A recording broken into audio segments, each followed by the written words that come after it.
Smiley shot this shit. Smiley and Memoriiies Media. Shout out to Memoriiies never die. Y'all already know. Shout out to Smiley and Memoriiies Media. Shout out to my boy Smiley, man. Y'all already know. How y'all doing today? This is Memoriiies Media Podcast. It's your boy Greg Smiley. A very special guest in the building. Top Atlanta promoter, you know what I'm saying? Sometime host, you know what I'm saying? Yeah, we done seen it all. We done seen it all. We got Beezy. What's going on, big homie? What up, my boy? What's going on, man? All right, so tell people where you from, boy. I was born in Cali. I moved to Georgia when I was about like 13, 14, like middle school type shit, like 7th or 8th grade. Where you landed at? When I moved out here, I was on the north side. Hell yeah, I was on the north side, Sandy Springs area, North Springs area. Yes, sir. So what was life growing up on the north side?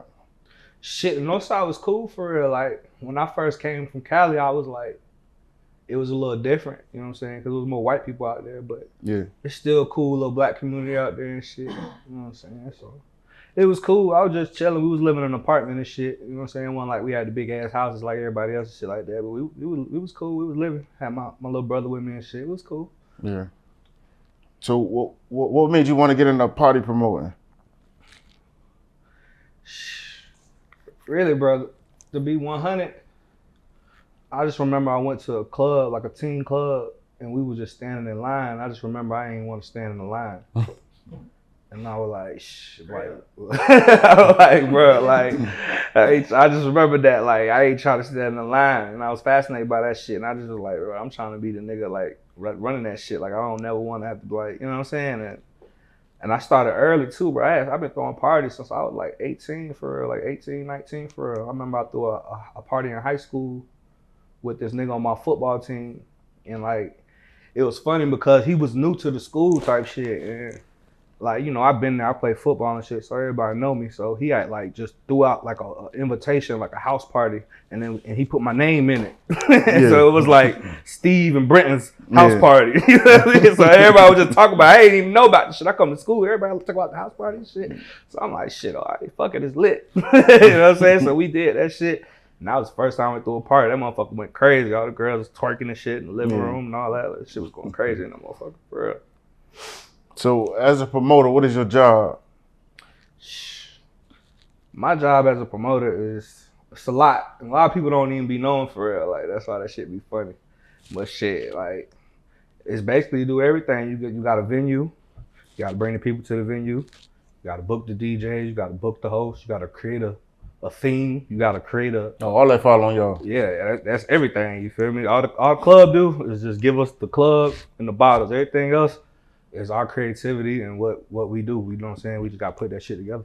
So what's some stuff you've been through since you've been promoting? Like on the negative end of everything? Because yeah, when I look at y'all promoting, it do look sweet. Yeah, it's sweet now, like, you feel me? Now that like niggas been grinding for so long to put the work in, you feel me? Like, cause it ain't always been sweet, you feel me? Like I said, I've been doing this shit for a long time, so it's like, I remember like, not having no bread, you feel me? Like when I was younger type shit, you feel me? Like throwing parties and shit, trying to stay relevant, you know what I'm saying? How you do that? I'm scrambling money to ride MARTA to get to the party, to not make no money. Then I got to come back, you feel me? I'm doing this shit for free. How you throw a party with no money? For years, huh? How you throw a party with no money? See, I mean, well, back in the day, like the other promoters, when you a younger promoter, when you not bossed up yet, like, you feel me? Like you work under niggas and shit. So it's like, you really just working. A nigga might throw you something, a nigga might not. You know what I'm saying? But back then, niggas wasn't throwing you nothing for real. You know what I'm saying? Niggas wasn't making no bread. Like, when I first started throwing parties on my own in college, I had a whole team, like 20 people, like, on the team with me. You know what I'm saying? And, like, I was a young nigga doing that shit, having meetings, talking to everybody. You know what I'm saying? Like, playmakers? Shit, it's playmakers now, but back then it was YR. You feel me? So that's what I was doing. That's when I was in college. I used to go to Georgia Southern. Oh, you went to Georgia Southern? Yeah, that's why I started really going crazy with the party shit for real. What was life like at Georgia Southern? Georgia Southern was just a big ass party for real when I was there. That shit trash now, but when I was there, that motherfucker was lit. But shit, it's crazy because even when I was there, like the generation before me will tell you that our shit wasn't none and they shit was crazy and all this, telling you stories. And it was though, 'cause I remember when I was going to college, like you could Google it, you'd be like #1 party school in the USA. And Georgia Southern was like one of them ones. Like shit like a desert now. Yeah, man. That shit used to be hot. Yeah, I must have fucked some shit up because them folks ain't fucking with no more. Nah, boy, the police used to be on it out there too, bro. That shit. It was a lot of good days. It was a lot of bad days too, though. Yeah. So, what was when you was throwing parties in college? How did you come up with that team? You know what I'm saying? Shit, man. Honestly, bro, it was just like all my niggas that was with me, they was on. It was more niggas or more females. It was probably like half and half. Probably a few more girls. You was the head of all that, or it was? Yeah, hell yeah, I was the head of that shit for real. I had my big bro. Shout out Mike. They had when I was like a freshman, they were sophomores, and they had introduced me to like they had the YR music group. But when I came, I made it YR promo. But still, like they had the brand already there. You feel me? Like they was kicking. They used to be throwing kickbacks and shit like that. I was the young nigga. They used to be showing me around and shit like that. Yeah. So, but when the next year came, sophomore year, all them niggas dropped out. Every last one of them. Like no cap, bro. So it was like I remember Mike. We used to be on the phone just every day that summer. He was just preparing me for that shit. You feel me? Like preparing me for that shit. And then he linked me with certified JD. Shout out my nigga JD. And then we just JD put me on like some parties and shit, some shit called U Lounge. We used to be fucking around over there. I was doing parties under him. I remember my nigga JD used to give me $100 every week. And that's why it's so funny. I be telling people, be like, this party shit is sweet now. Like, you don't even be knowing, bro. Like I just told you, I had a team, 20 people, bro. I used to make $100, bro. That's how much I used to get, bro. What you gave them?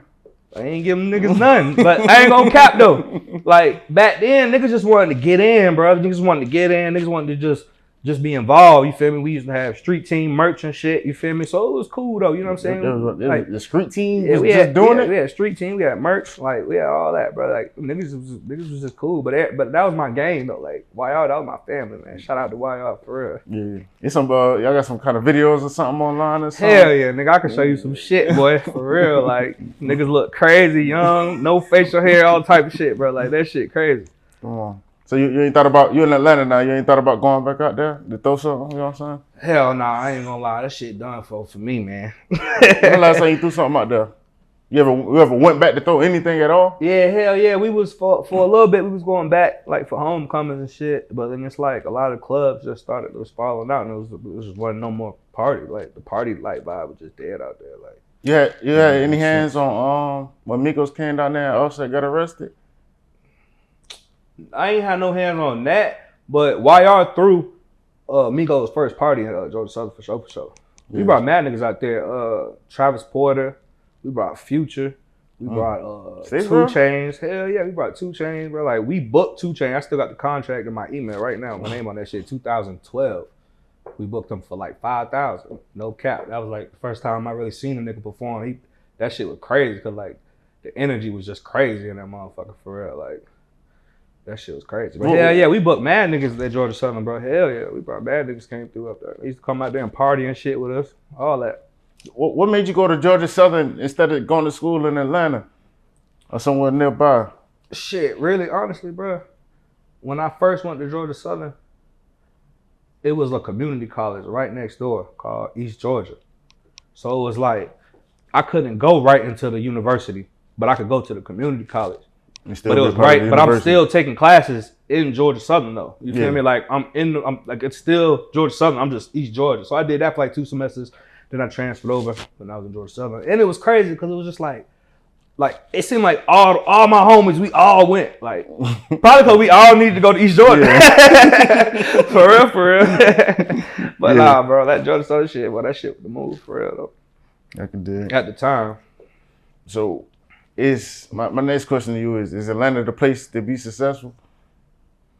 I mean, Atlanta cool. You feel like Atlanta's like it's a place where, especially if you black, like you have an opportunity to start any type of business. Like you get more opportunities out here for real. You just gotta know what to do with the opportunity. You know what I'm saying? And you gotta be, like You gotta stand on business. Like my artist, tape that just dropped. You gotta stand on business because shit, if you ain't standing on business, niggas gonna know. They gonna see the flaw in you, and then you gonna be burnt out, and then ain't nobody gonna wanna fuck with you no more. So shit, as long as you solid and you stand down, you do what you need to do. Ain't no reason why you shouldn't prevail in whatever you trying to pop off. Yeah. So not only you're a promoter, you also manage artists. Well, I think you manage two people for right now that I know of. You manage Champ and you manage Fro. What are some of the challenges you're facing going into the managing realm? Shit, some challenges I face in the management world. I mean, it's just, it's just the industry. You know what I'm saying? And the industry is just. Is it the same thing as your promoter? Like in the promoter world? Hell yeah, bro. All that shit. To me, all that shit is the same to me. Because it's all industry people. That's all you dealing with. You know what I'm saying? Yeah. So, yeah, I mean, it's cool. Like, I love managing my artists. I love Champ. I love managing Fro. We've been with Fro, like we started back in the day type shit. Like 5 years ago type shit. I'm probably the only nigga in the whole Atlanta that's even booking Fro. You know what I'm saying? Like, and he was working on his craft, trying to get his shit going. You feel me? People used to be telling me like, bro, you need to mix better. And, he used to be telling me little shit in my ear. I used to have to tell him, and then he feeling away. I used to feel bad, but I used to never try to hold shit back. You feel me? Like, and there's times where people tell me some shit, I might not say nothing to him, but for the most part, I'll let him know because I need him to know, like, just work. You know what I'm saying? You know what I'm saying? Always work. You know what I'm saying? And now that nigga getting booked, I can't even book that nigga no more. He all on the radio and shit. Yes, sir. So how do you help promote the people you manage? Like, what do you bring to the table? Why do they not necessarily need you, but why do they need you? Why would anybody else need to come to you for you to manage them? Like, for me, man, like, it's not even like me being a manager. It's not even like I'm a manager and I'm just trying to like look for talent and all that. Like, you feel me? Like, if it's like my boys that's around me, like, I know they got real talent. You feel what I'm saying? So it's like, it's different. You know what I'm saying? It's more of just like, it's just some shit that we got to do. You know what I'm saying? It ain't even like, it's work. You know what I'm saying? It's like, this is just what's going on. You feel me? Like, Champ, I'm managing Champ for really going on 2 years now. We dropped Best Kept Secret 1 in January last year, so we just dropped the next tape this year, January. Yeah. And like he said before, like, it's just growth. Like, when you look at that shit, it's just growth. Like, when I hear Best Kept Secret 1, I listen to the whole thing from the front to the top. Like, that shit, motherfucker ride. Like, at the time, we was like, nigga, every time I be with you, you listening to it, 3-6 months, we out of here, nigga. But, we stay down, we keep working, you feel me? We keep chopping up the music, you feel me? We just keep on going. Like, I always tell Champ, like, just keep recording, bro. Try to record as many songs as possible because every time you make a song, we be like, God damn, bro, like, you just getting so much better. I always look future like, that nigga sounding like this. After we record 30 more songs, what the fuck you gonna be sounding like then? Like, you feel me? Like, that's how I be thinking, like. So it's just like, for me, it's just like excitement, bro, because I get bored with shit. I've been doing the party shit for so long. So it's like, this music shit, some shit I'm really trying to tap in with. I be trying to tell people, like, I'm really serious with this shit, for real. So you think you should have started with the music first, or? I mean, honestly, bro, like, my dad was in the music industry, so, like, I grew up in the music industry. Like, for real, I used to go get picked up from school and just be with my dad. I'm at the studio bored, like, wanting to go home, but I'm just there while he's in the other, you know what I'm saying? Like, I grew up seeing that shit, going to work with him, he managing other artists, like, we been in the music industry. So you taking some of the game you learned from Pops, goddamn, Hell yeah. I've been taking the game, soaking that shit up. So my next question is dealing with the party industry, in a sense. Is hookah taking over the club industry? Is people doing more hookah than partying now? Shit, in Atlanta, I mean, if you got a restaurant with a bar and some food, if you ain't got hookah, you just shooting yourself in the foot. Cause that's gonna be an extra couple thousand right there, motherfucker. Any girl gonna want a hookah. She want a hookah before she goddamn order her food. She want the hookah. I come in the club, girls come in the club. That's the first thing girl ask me, Beezy, you can give me a hookah? Beezy, you can give me a hookah? Hookah. Funny thing is, bro, I was in Miami last summer at Mr. Jones.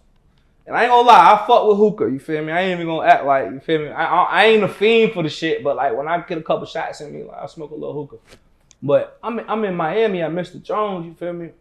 We was going crazy, it was my man's birthday. I ordered a hookah. That motherfucker was $300, bro. A hookah? Oh God, it was $280, some shit like that. I was like, God damn! But I'm smacked. I said, fuck it, I'm on vacation. But I threw it on my store. I said, I just paid $300 for a hookah. What the fuck going on? So it is yeah. Come on, man. So yeah, man, shit different now. But I think really in Atlanta though, when you go other places, you don't really see it as much. Like they own the hookah, but in Atlanta, you go places like gotta have hookah. So you think the other cities should hop on to that train? You know, I mean, Atlanta the club is like, industry for promoters, like, I mean, it's more money. You know what I'm saying? yeah. So is with hookah being introduced into the clubs? Because I think it probably had to start in restaurants first or whatever. Yeah. Well, hookah's being introduced into the clubs is people not really dancing as much or whatever. You probably see like more phones, more hookahs, but they're not really into like the dancing or whatever. I mean, it's been like that since sections. You feel me? Like since we started selling catering to the tables, the people who's buying bottles. When did that start? I would say that probably started. It's 2023 now. Shit, I would say like really like 2013, 14, 15. I probably say around there. Probably was a little bit before for Yeah. But I mean, at one point it was cool. You go in the club, be in the crowd, get you a drink at the bar. You feel me? You trying to talk to girls, get to twerking shit. Like you can't even do that. You can't even spin the block like that in the club. Too crazy. Like you really just partying with the people you with. You see everybody, but in Atlanta, this shit Black Hollywood. Motherfuckers just want to be seen and shit. That's all motherfuckers want to do. Niggas want to just pop their shit and be seen. So yeah. So now with the promo shit, it's like I'm really selling bottles. You feel me? I'm selling it to the people in the section. And, you know, you got your general population. There'd be a few people who still don't mind. You feel me? They come out to the bar. But does that really affect your bottom line? Well, you just had to switch it up. You feel me? Back then it was like you was really feeding off the door. Now it's like we feeding off the bar. You know what I'm saying? It's just bar number, alcohol sales. Does the section we still have doors to certain parties and shit. But does the sections really matter though compared to the bar? Like which one would you take first? It's all under one umbrella. The bar and sections is bottles and the bar is bar. So you just gotta look at it like it's just alcohol sales basically. I can do it. It all go hand in hand. I can do it. So Oak closed in 2021, I believe. 2020 to 21. Something like that. Yeah. What's your, first of all, what did they close? I don't even know for real, bro. Honestly, I can't even tell you. How you felt when the message came that they was closing? You was a promoter at Oak, right? Nah, I ain't used to promote at Oak. We used to just go out there. We used to just go every once in a while, me and my bros. Yeah. So why do you think Oak was so successful? I don't know for real, bro. Like that shit was lit, bro. I don't know. They had the formula, man. Shout out to CYC. Them my little bros, man. Them niggas was going crazy. Them my little bros back there. Them niggas, they big dogs now. But but yeah, man. I don't know. My boys had the formula, man. They was giving out all them champagne parades. Them champagne bottles, motherfuckers was coming in. I used to be going over there. Motherfuckers be drunk at 3:00 in the afternoon, smack, getting carried to the car. He's like, what the fuck going on? Daylight. I'm talking about straight daylight, bro. Like, that shit used to be crazy. Yeah, but I used to stop through there every chance I could, for real. Shit. Well, since you weren't promoting in there, so what you kind of learned while you was in there, like they was doing different that you was like, yeah, I probably need to try that at where I'm at. Shit, I mean, really, I've been doing brunches, but I used to do brunches on like a smaller scale. But I feel like they was like the first ones to like really bring like a big brunch back. Like, you feel me? So like it was just cool seeing like in a a big club. Yeah, like a big brunch party. I feel like that was just cool. Yeah. So did you hear anything about a new Oak coming about? I heard when they first closed, they were supposed to be opening a new one or whatever. Yeah, I had heard that it was supposed to open back up, but I don't know what be happening, man. You know, in Atlanta, you be hearing so much shit. It be so much shit going on. Yeah. That motherfucker might open up tomorrow. You just never know what the fuck going on. Like, shit, it's crazy. Yeah. So, speaking of another club closing, the old Opium closed. What was the reasoning behind that one? Shit, really developers, bro. Like, Georgia Tech bought that shit. You go right there, I think that shit probably like a whole skyscraper right now, like some condos. So I'm talking about quick and small. Yeah, too. that shit already up. I just drove by that shit the other day. R.I.P. the old Opium, man. Ain't no place like the old Opium. That motherfucker used to be lit. Yeah. You was a promoter at that Opium, though, right? Hell yeah. You got any stories from there? Shit, I mean, there's hella stories, bro. We done did mad shit at Opium, bro. For real. That's on top of your mind. Something crazy. Somebody got kicked out, nigga tried you. You know Shit. what I'm saying? King Von last party was at Opium. Me and Playmakers threw that at Opium. Yeah. So I always be thinking about that party because, of course, you know what happened with King Von. But yeah, I always think about that shit. But yeah, the old Opium, bro. That was the one right there. Yeah. Well, speaking of King Von, on November 6, 2020, King Von was in Atlanta and he got into a physical altercation with Quando Rondo, and he was shot and killed by Quando partner Lil Tim. From what I understand, it was an album release party. You was hosting it, right? Yeah. Yeah. And after that, I think he was on his way to like an after hours event. Hell yeah. Yeah. People with him say that it was like a freak situation because it happened so fast or whatever. Yeah. And his manager, Track 100, he said that like Von wasn't in like his right state of mind, and that night he was kind of moving different because usually he moved like kind of militant or whatever, like yo, make sure da. But that night he was just like going his own directions, like I think he might have more than one vehicle. But his vehicle just like everybody went this way, he went that way type shit or whatever. Yeah. What you hosted in his last show, did you sense anything off that night? To be real, Von was having a time in his life, it looked like for real, like they were deep as fuck. You feel me? We had the club, like the billboards, the little posters and shit, like the balloons and all that. Like he was vibing for real. Like he was getting on the mic, he was talking to the crowd. Like I still got the videos from that night. Like to me, he was cool. He was catching a vibe for real. Like everything was cool.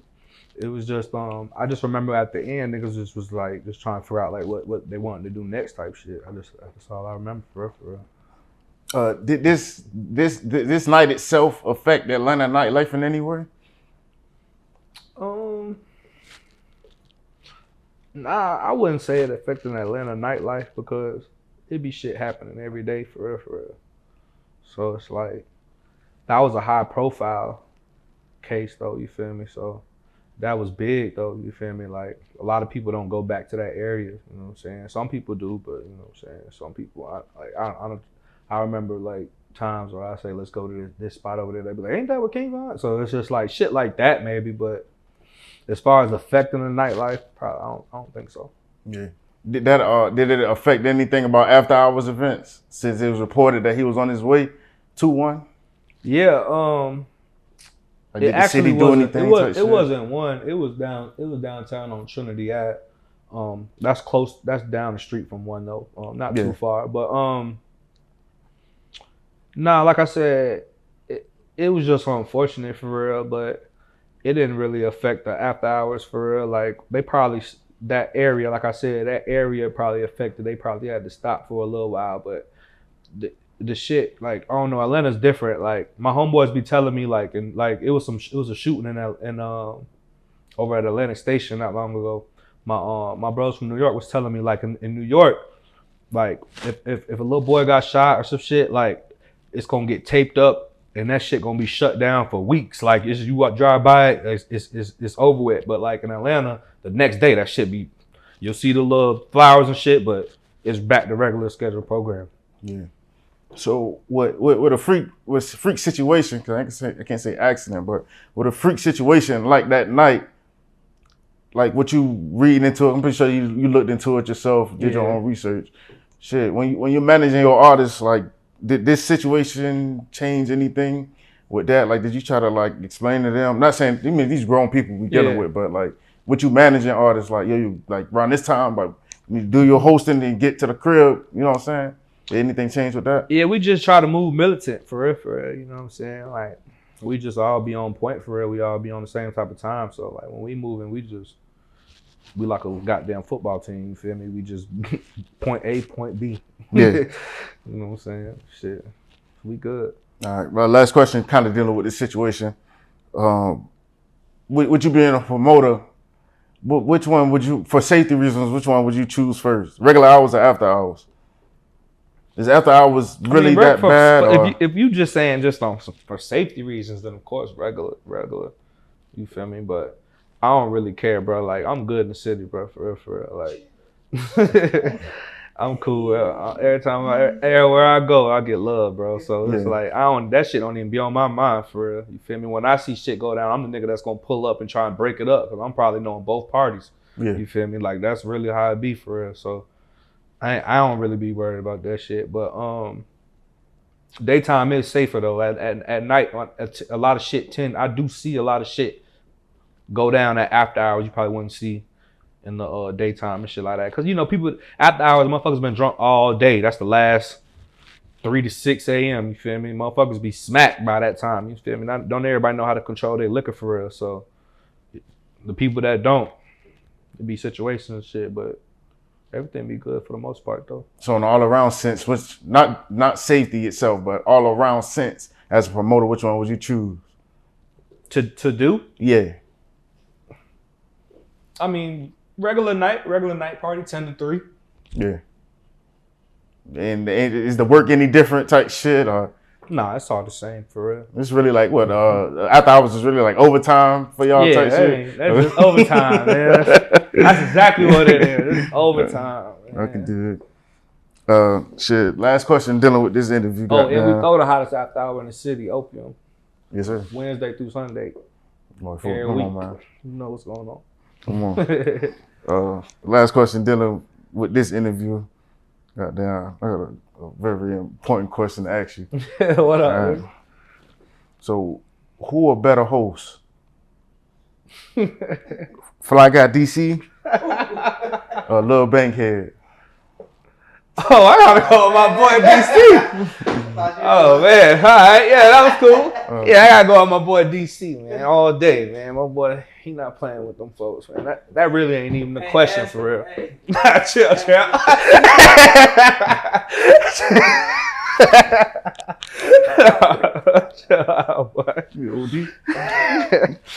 right, y'all. Interview over. Who a better host out of OB and Fly Guy DC? Oh man! Shout out my nigga OB the promoter, man. Shout out my nigga Fly Guy DC, man. Them two niggas, they run the city in that whole shit though, for real. Them boys, they top tier. And so a few other niggas I fuck with too, man. But them two, them the goats right now. Yes, sir. So tell the people what's your plans for 2023. 2023, man. More health, wealth. I'm trying to touch an M. Nah, but for real, man, we just trying to put this shit together for real with this music shit, bro. Me and Champ got a lot of shit going on for 23. We just running at that shit like a bull, just going crazy. Yeah. And with the party shit, I'm just trying to just keep going crazy with the parties, just keep throwing the hottest parties, and just really just keep doing what we doing right now. Just keep going, you know, staying consistent for real. Yeah, I can do it. So I ask all my guests this question. If you was to pass the day and it's all said and done, what would the last memory you would want to leave behind? What would the thought be that you would want everybody to remember you by? Shit. I passed away right now. Shit, I just want to go out with love. Like, you feel me? I wouldn't want everybody posting me and like posting and shit is cool, but like, you know what I'm saying? Like, you know how people be posting messages and shit be getting messy and exaggerating. Like, you feel me? Just you know, just want to go out peacefully from it. Okay, dude. So where can the people find you at social media? My IG, Great Beezy. Spelled basically how you say it, Great Beezy. And I'm on Instagram, on my Twitter, Great Beezy too. I gotta get more active on Twitter, but yeah, just follow me on IG, Great Beezy. Yes, sir. Well, shoot, thank you for stopping through the Memoriies Media Podcast. Salute, my boy Smiley. You know what's up, nigga. Truly appreciate you giving your time to us. We're very appreciative.